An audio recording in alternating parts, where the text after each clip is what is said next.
session. Zayd says, why an adulterer who was previously married is stoned to death? So maybe what Zayd is saying is, I understand that if a person is married and he commits adultery, that he should be stoned to death. I understand this. But if a person is a widow or he's divorced, why would he be stoned to death? Why not being flogged 100 lashes like any fornicator? Because he doesn't have a wife.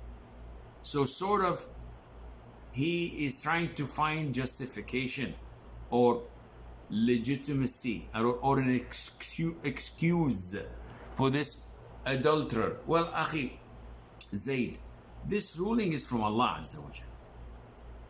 And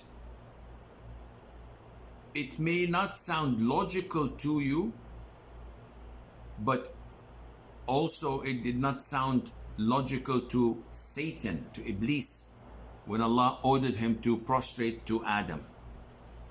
Logically, I am better than Adam. You created me from fire and created him from clay.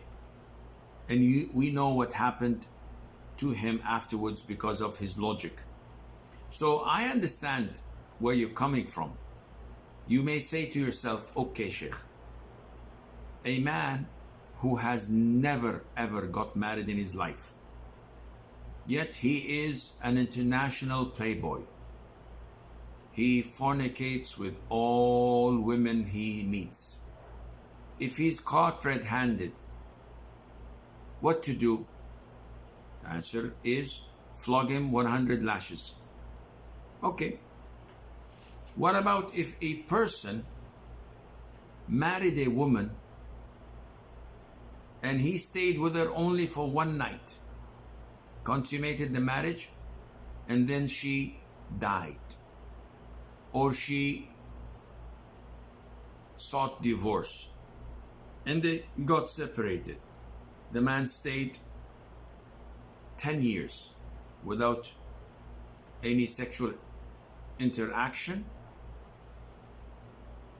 and then he fell into sin and had intercourse with a woman and was caught red-handed or confessed.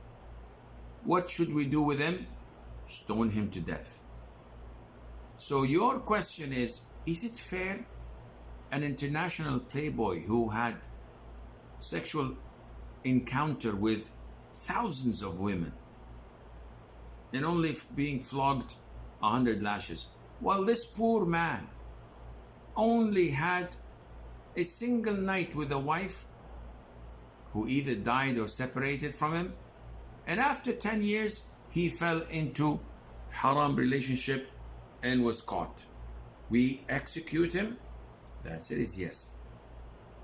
Some scholars say that the difference is that a person who was not married, all of his sexual encounters did not fulfill the emptiness in his soul, and it was all relationships that had no legitimacy.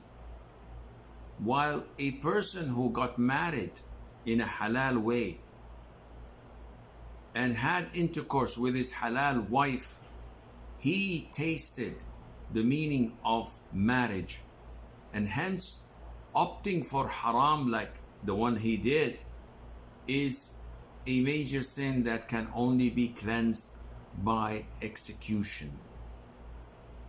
This may sound logical and it may not. Either way, this is the Sharia law that has to be followed.